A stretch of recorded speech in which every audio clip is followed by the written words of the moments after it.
It's blessed. I'd say, of course, that I just caught the whole "it's a blessed place" by living there and with the people. But it is. I mean, I was in the eye of the storm for this last hurricane, and while it did tear some stuff up, it wasn't as bad as you'd think. And maybe that's just my ignorant self talking. That hurricane wasn't as bad as you'd think. Welcome to the Coffee Experts Club, where we discuss all of the insights, expertise, and drama that goes into making your passion your profession. Our hosts, Aaron, Ben, and Drew, are three coffee experts who have taken their coffee experience and turned it into true expertise. They have consulted with major coffee brands throughout the United States and beyond, providing operations expertise and growth strategy for drive-through openings, multiple locations, and everything in between. So brew yourself a cup and hang out a bit with the Coffee Experts Club. What's up, everybody? Welcome, everybody, to Coffee Experts Club. Aaron is not here. We got rid of him for the day because we've seen too much of him for the day. So, Ben, I like what you're doing with your mustache these days, bro. Thanks, man. I'm in between trims, so it's starting to come out a little. You look distinguished. I am a distinguished guy. Thank you very much for mentioning that. So we're talking about our last experts call with Mr. Malcolm Robinson from Gallon Jug down in Belize and everything that he's doing down there. And I wanted to show, I actually just looked this up because I was curious. I was curious about is it Chanchich? I don't want to mispronounce it. Chanchich. What the lodge looks like that he runs down there, but holy cow. Like, I know we were talking about like he lives in paradise, but this looks like freaking paradise. Yeah. It was like, I remember getting flown out there and it was about a 30-minute flight over just rainforest. And then it's just a little clearing. Oh, it looks little from the sky. When you get down there, it's quite extensive. Like, are you kidding me? That looks amazing. Man, what a cool... Gosh, that'd be sick. So I would definitely say if anybody gets the chance to go down to Belize and they're looking for somewhere to stay, definitely stay there. Yeah, and the way that they run it is it's so welcoming. You know, already Belize is pretty much known for its welcoming culture. But all the employees are very friendly, very kind, all the ones that I met. And, you know, it's really like almost a custom experience because you get there and they have their hands in so many different industries that you can explore the things, obviously, you can pick out what you want to explore. You could be there for a week and there'd be more to see. You know, from their coffee to they do horseback riding. They have sustainable, food grown there. They're creating their own hot sauces. There's tons of things that you can explore, and it's really because it's kind of a, it's a unique experience. There's not a lot of people who go there all the time. It's not like you're going to get there during a busy season and be shoulder to shoulder. It's like, going anywhere these days. You can't really go camp. So you go there and you have freedom to think. That's kind of cool, actually, because it looks like, I mean, it seems like it's in a resort, but you're not stuck with all the freaking goofy tourists like you stuck with at a resort. Yeah. Yeah. It's wide open. There's a lot of space and pretty exclusive. Do they let you, I mean, I can't imagine just because of safety, but like how far can you like explore around the grounds there? Do they discourage it, encourage it? I wonder. I'm not really sure. To be totally honest, I got a nice tour with Malcolm. He drove us around in his truck. So I know there's plenty to explore. And I mean, they, like I said, they do horseback riding and they have, horses. They have their own cowboys that live out there. And I'm sure they'd give you a guide and they probably have a tour that is, really cool experience. But if you wanted to explore further, I'm sure they wouldn't discourage it. How cool. I remember we've been down to Costa Rica a couple times and it's beautiful down there. That sort of like remote rainforest. Like when you imagine like a rainforest, that's what it is. Like, monkeys swinging through all the trees and everything. Just when he was talking about like all the freaking animals that are down there, I was like, man, that's probably so cool. We'd stop driving and have to look through binoculars to see if it was going to be some sort of big cat in the road or deer or, several other things. And there's families of toucans out there. And I remember he told me there's so many different kinds of species of birds that live out there, and ones you don't see in in the towns or near the resorts because the animals obviously aren't really keen on hanging out by a resort. Yeah, that makes sense. So when you went down there did you actually get a tour the coffee farm part where they were growing? Yeah, they have actually a few different spots where they're growing coffee, on the resort. So they don't grow all in one place, but he did drive us through. When we went down, it was right after the hurricane that they had, and the hurricane went right over the resort. So they had some cleaning up to do. Obviously, a hurricane isn't a gentle process, but yeah, he showed us one of the areas that were growing coffee, and it's beautiful. And like you said, it's almost untouched by the animals, the local wildlife. They don't So eat it. weird. Probably the same reason we don't drink 6 shots of espresso a day, eating those not eating That's true. probably gives them anxiety. So, yeah, it was beautiful, beautiful area, and, from where they grew the beans, he also took us over to where it's processed and roasted and put in boxes, and it was beautiful, beautiful warehouse. Really small team. Yeah. Yeah, I think we sort of brushed over it on the call, but, like, him growing coffee at that altitude, you don't really do that, because, I mean, co you typically, the higher you grow coffee, the better quality you get, right? And typically, Mhm, coffee doesn't like to grow that that close to sea level, and we just kind of brushed over it, and I wanted to make sure we touched on that because, like, that's not nothing for them to be growing that much coffee that close to sea level, like, whatever it is they're doing out there, whether it's the soil, I mean, it's gotta be a great combination of soil and, obviously the temperature and the mhm, humidity around there, but to be able to do that at next to near sea level is pretty amazing. mhm. Well, and of course, they make it look easy. He's just drive us through there and talk about the process, but it's probably pretty rigorous. You can't grow something where it doesn't wanna grow. Yeah. Naturally, it's not gonna produce the right kind of fruits. It's not gonna grow to its full fruition, so to speak. I mean, it's been in the family for years. I'm not sure how old that area is, but I know that he said 1983, is that when he said they opened up out there? So It was either 80, no, it was 90s, 1993. 93? So, I mean, Belize itself is so the agriculture industry in Belize is a huge deal. They have really healthy soil, and, obviously you have rainforests, and those aren't gonna grow in places that the soil is not full of food. So, it probably helps, and where he showed us where the coffee beans were, the bushes where they were growing, it wasn't in all the time direct sunlight, and Belize was always gonna get direct sunlight, so they had taller foliage around it, I suppose, and where it would sometimes be getting a little bit of shade. Yeah, I remember, I mean, it was way back. God, it's years ago now, but I remember there was that. I used to talk at roasters with kids when they come through barista training. I used to talk about that group down in California that was growing, trying to get coffee off the ground in California, but they having to do everything underneath apple orchard trees just to keep the humidity right, just to keep the sun from killing the beans. I don't know whatever happened to them, whether it really took off or not, but they were going for a while trying to make it happen. I mean, it's California, they probably had a drought or something and it all died. California's prone too. Well, that's a family that's all they're doing is they're trying to grow that and figure out how to make it work and do the best that they can.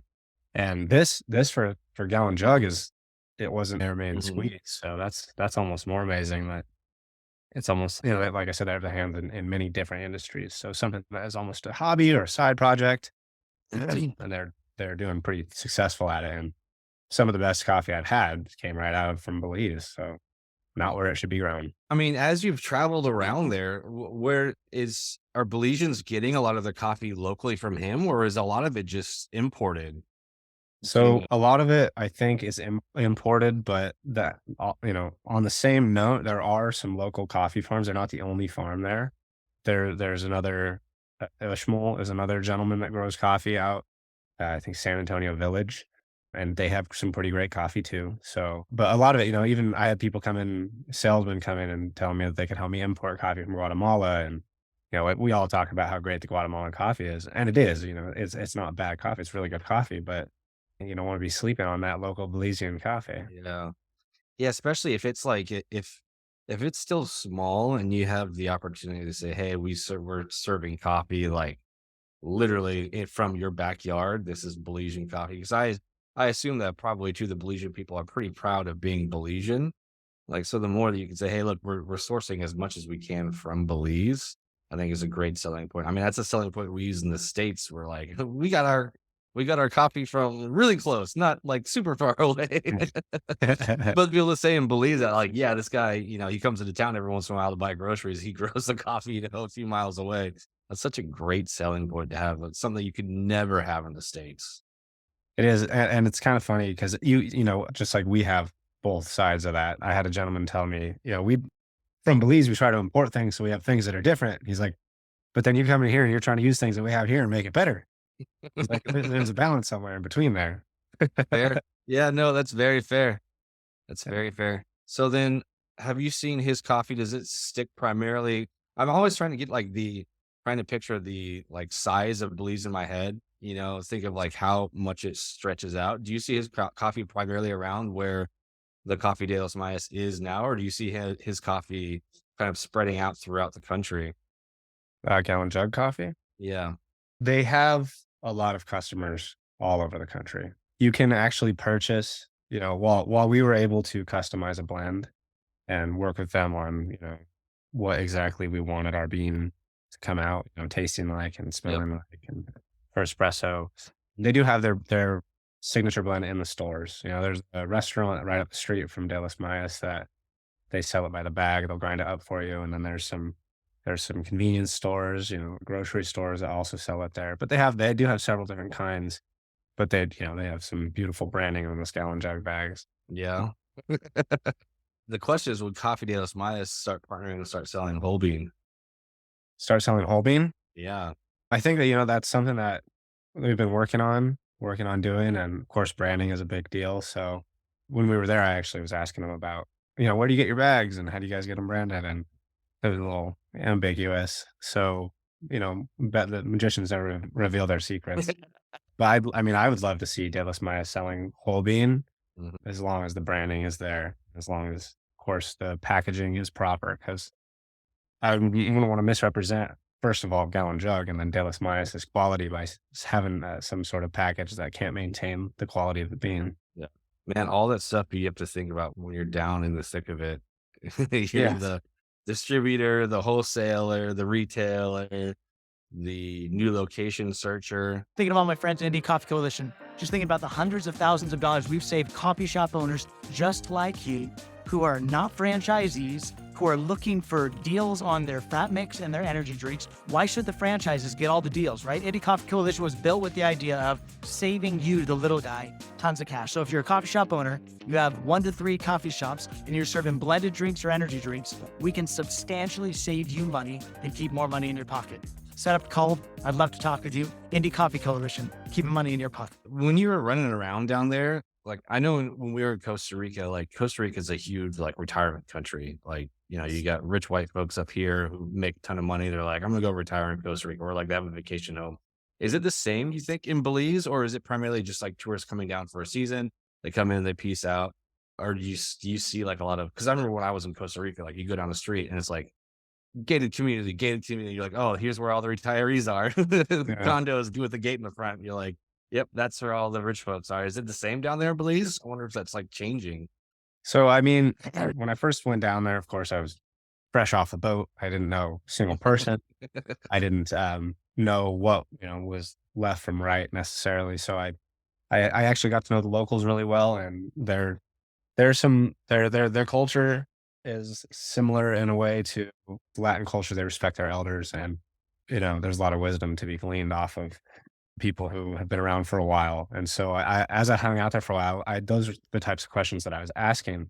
And one point that they made to me was that it's actually harder to maintain the lifestyle that you want here in Belize than it is to, kind of pick up the way that is living is just done there. It's Hmm. our standard of living here, especially if you're a rich, retired white person, wanting what you'd get here for that. It's just a little bit harder to maintain that. So, Interesting. as I think importing has been a absolute nightmare. So maybe as more people do, move down there and retire down there, and it'll be easier. But I think that's going to take a movement of that. There little pockets of retirees and expats down there, and actually just outside San Ignacio, there's a village that's where the expats live. They're out there down this road, and you can see and there's like riverfront property. It's beautiful, and you have like a little miniature forest in your backyard. And Mm. so, yeah, I mean, there are pockets of it, but I don't think that it's quite like Costa Rica yet. And San Pedro is an exception because it's so developed, and there's so much tourism there that there's a lot of money always being spent on San Pedro. So that gives them the opportunity to build and develop and try to increase, make things a little bit a different standard of living than what you get on the mainland. So I think personally that Belize is slept on. I think most people don't know. And one of the things that makes it awesome is that it is kind of a secret. It's small. Belize is tiny, but the population is tiny too. And so there's space, there's so much space. There's acreage and acreage and acreage just available for you to develop. And That's uh, crazy. because of where they're at, there's a lot of freedom in what you want to develop, how you want to develop it, and opportunities for sustainability and opportunities to just be a homesteader if you want or something like that. Well, I remember in Costa Rica, like when we were there, they have a federal law that if you because I mean in Costa Rica, there's still so much of it is underdeveloped and it's just overgrown with jungle, and they want to develop it. They have a federal law that you can basically squat on federal land for 10 years, and as long as you are increasing the value of that land, putting in roads, putting in infrastructure, putting in plumbing, after 10 years, they'll actually give that land to you as long as you've basically made it now a habitable spot. Hmm. So I know that's what a lot of retirees will do is they'll go find a plot of federal land, they'll bulldoze, the just a complete overgrowth, put in roads, put in, plumbing, and after a while the government says, okay, you can have it now. So that's the way to do it. I mean, if That Belize sounds nice. wants to bring some people down, give me a plot of land to sit on. I'll build a house and throw Yeah. some solar panels on, throw a water catcher, put in a road, and then give it to me. I'll go out and cut like a bush down every once in a while. Just increase the property value slowly, slowly. Yeah, yeah, just Yeah. increasing the property value. I think, but yeah, you're right though. That's probably why Belize is so great, is because it's not just completely overrun with tourists. That's always like the double-edged sword of tourism is it brings in great money, but they freaking suck. Like Yeah. 70% of tourists suck, but at the same time, like you need tourists to increase just the awareness of the country. I mean, I hadn't even thought about Belize before. You guys that were talking with the De Los Mayas folks and talking about De Los Mayas. I was like, Belize. I've heard that before, but I've never even really looked at it. Which Yeah. is, I It's mean, it's little. It's a tiny little chunk out of the side of Mexico and Guatemala and Honduras. So it's um, in such a great little pocket too. it is, and it's blessed. I'd say, of course, that I just caught the whole. It's a blessed place by living there and with the people. But it is. I mean, I was in the eye of the storm for this last hurricane, and while it did tear some stuff up, it wasn't as bad as you'd think. And Hmm. maybe that's just my ignorant self talking. That hurricane wasn't as bad as you'd think. It's like in a pocket. By the time the hurricane hits, it's slowed. It's kind of slowed down because it's hit the other side. Or it's hit the Yeah. peninsula. It's caught land already, and so by the time it gets to Belize, it's not quite as powerful as it was. While they do have, it's not as bad as what you'd see in Florida. Interesting. So do you see Mr. Moody going to retire down there at any time soon in San Pedro? Who? You. Me? Yeah, yeah, of course. I'm gonna go squat on some federal land and just see what's out for me. How difficult is it to become a citizen down there? That's the next question. I've heard a lot of things. I've heard a lot of different things about how it's done, and it's like some kind of a little bit Wild West down there. So probably most of those things are true, even if they're conflicting. It's not all that difficult. You just have to do your monthly check-ins, with the immigration office, and I think it's about a year that you spend doing, getting your work Bad. permit and checking in every month and paying. It's like 200 Belize dollars to get your stamp, your time extended there. And then, or on the flip side, you could just buy some land and then you get rights of a citizen. And land's pretty cheap. Really? That's the shortcut. So you just basically got to grease some palms. That's not what I said, but yeah. That's Yeah, it. So if you buy land basically and develop, and then you get at least like, is it through your land then that you get the citizens' rights? maybe is I haven't done it yet, but we'll see. I'll go find a little piece of land and buy it and just see what happens. Seriously, I was like, get yourself a little piece of beach in San Pedro. Hmm. Yeah, Work with De Los Mayas and be like build like a shop slash apartment above. yeah, the living quarters on top. Yeah, that's the dream. Oh man. Well, I now that we've sufficiently told everybody what to do and how to get to become a Belizean citizen, or you could just go the Malcolm route, right, and just have somebody offer you a job and then just never leave. Yeah, yeah. That and Malcolm is an incredible dude, and the opportunity was an incredible opportunity. So that's a fully sustainable community out there. They don't need anything from anybody out there. They have everything. Like you said, they have 70 live-in employees that are full time. Yeah, and he said that they have schools out there, which is crazy to me. Like literally, he's got like a little city out there. He's It's got a exactly what it school, he's is. got a store, he's got farms. Like, I mean, well, it makes sense though too, because you said what? It's 30-minute plane ride in. Yeah, it was about 30 minutes from Spanish Lookout, which is it's hard to describe exactly where that is, but just yeah, through dense jungle. I was looking down, and it's like you couldn't walk through that. You couldn't make your way through that unless you had a machete and a lot of time on your hands. Man, yeah, then you have to be self-sustaining if that's because like if you get through a bad storm, what are you gonna do? Just like hike on out to the Yeah, gas station? It's not gonna yeah. happen. Yeah, and I think there's a little, of course, there's a road in and there's a road out, but it's a little jungle road. I was looking at it from the sky, and it's tiny little road, and on both sides of it is forest. So, they do have their own little airstrip out there. Yeah, and I mean, they don't need to import necessarily anything or export things, but I think it's part of the beauty of what they do out there is that they are a huge part of the community out there. They can give, they produce and they can give, and they create, they stimulate the economy, so to speak, by providing meat or providing vegetables, or they do the hot sauce. Like their hot sauces throughout Belize, they sell all throughout Belize. But that also is beautiful that they can just take care of the people that live there. And of course, there's not a lot of cars. There's some roads throughout their little city, but they provide the vehicles to the people that live there too. Because or it's they bus them to where they need to be. And yeah, it just as I was trying to wrap my mind around it, it'd be such an interesting life, especially from somebody like us, where we come from up here and everything's fast, fast, fast, fast, fast. Everything you could want as fast as you could want it, realizing that wants aren't needs, and you go there and everything you need all the time. You don't need anything extra is provided, and it's slower, but that's part of the beauty. It's getting you back to your roots of being able to just kind of appreciate life and nature, because man, it is a beautiful. I was gonna say that's why we all run down there, right? So we can slow down for a little bit. Yeah, exactly. But to live like that, man, that'd be so cool. Yeah, I don't know if I could. I couldn't do it now, but I get the allure when you're in your 40s, 50s, getting close to retirement age. Like I could definitely see myself sitting on the front porch staring out of the jungle all day with a beer Yeah, or a cup of coffee in my hand, just like this is what I do now. Just yeah, watch the birds go by. I could yeah. easily do that. Watch nature do its thing. And it's done its thing long before us, and it'll do its thing long after us. It's nice to just kind of get to see it do its thing for a little while I'm here. Yep. And Yeah, it's nice to actually have a place like you could like the lodge there where you could, if we can't, you can jump down there for a week and check it out. Check out the coffee growing process. He also has his hands in doesn't he have a few other industries that he works with? Does he works with the Coca-Cola down there? That's Malcolm, right?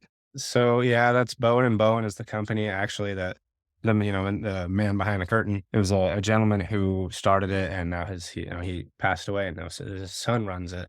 But what they did was purchased the Coca-Cola name a long time ago, which, as we've learned, I'm gonna buy Starbucks' name. I'm just kidding. It could be incredibly lucrative if it's not already a patented thing. So they purchased the name, and they do, and it's great Coca-Cola. I mean, I had it. They sell mostly glass. A lot of what they use in Belize is glass bottles, and they recycle like too obsessively almost, Wow. because hey, come here. Because of course sustainability is important. Hmm. And yeah, they do have the Belican beers, the beer of Belize. It's trade, it's got on the logo is a temple, and yeah, it's an amazing industry. And the way that they've done it has been so smart. And they own they own all the rainforest I said we flew over. They own all of that, so Wow. it's just so smart to be able to purchase land like that and then use it to stimulate the community around you to make it a better place. Yeah. Yeah, that's the ultimate awesome thing is there's that like balance between like nature and development. Like, and if you can get that balance right, you can have some really great developed spots that are stimulating local economy, Mhm. pumping money into the economy, spending money in the economy, helping the people there, whilst also being able to keep like a really good balance on like, this is we're not going to touch unless we really have to the nature around us because everyone Yeah. wants to enjoy that. Yeah, exactly. Because what's the point? It was a pave paradise and put up a parking lot. Right? Well, and Chinchillas, one last word on it is it's such an amazing thing that it is generational. People will come Yeah. there when they're, say, on your honeymoon, and then, you grow up a little bit and you just continue to go there year after year. And what Mal said, they feel like they own the place because they come there every year and they appreciate it. And they do need it. It's there to be appreciated. So, you'll go for your life, and then you'll bring your kids eventually, and your kids, and then you'll pass away, and then your kids. And it is like a family. Like, you're going to get to know the people that live and work out there. Cause that's what he said, that employees are also similar. Say I move out there and I work and I end up having kids. I work out there till I'm, 70, and my kids are going to be working out there. And it's like a big family. And that's the beauty of it all. Yeah, and as you visit, you also get to see those employees' kids grow up, and that is really cool. It's really cool. That's a special thing that you don't get that often. No, especially around here. Well, Drew, it's been fun talking. Yeah, brother. Catch up with everybody next week on the next episode of Coffee Experts Club. Have a good week, everybody. Hey, experts, we've got day. something really awesome that we do here at Coffee Experts Club, and that's called the My First Drive-Through Coffee Masterclass. So if you're opening your next coffee shop, I think a lot of times you may think to yourself, I know what goes into opening a coffee shop. I've been doing this for years, but maybe you've been doing it for somebody else. And maybe this is your first option of starting a coffee shop on your own. Or maybe you don't know anything about coffee and you're just like, I'm looking for a good investment opportunity. Starting a coffee shop seems like a good place to put it, and you're going to enter into it. But what you don't know is all the things that you don't know, right? And so what we've done with this masterclass is taken behind the scenes, how you find your first location, what you need to be thinking about in finding a location. We give you a gift in the masterclass where it's a step-by-step process of how you're opening your coffee shop, the different checkpoints you need from coming up with your plans and talking with the city, and then negotiating a lease. And then how do you build a team, and what are the different pieces you need to be thinking about? It's a great masterclass, door to door, start to finish, completely free on opening up your next coffee drive-through. So check it out. It's at myfirstdrivethrough.coffee, and it's a great masterclass. You won't regret it. We'll see you on the inside there. Thanks so much for joining us today. For those of you who are looking to become a coffee expert yourself, we offer an incredible, thorough training online for opening your first coffee drive-through at www.myfirstdrivethrough.coffee.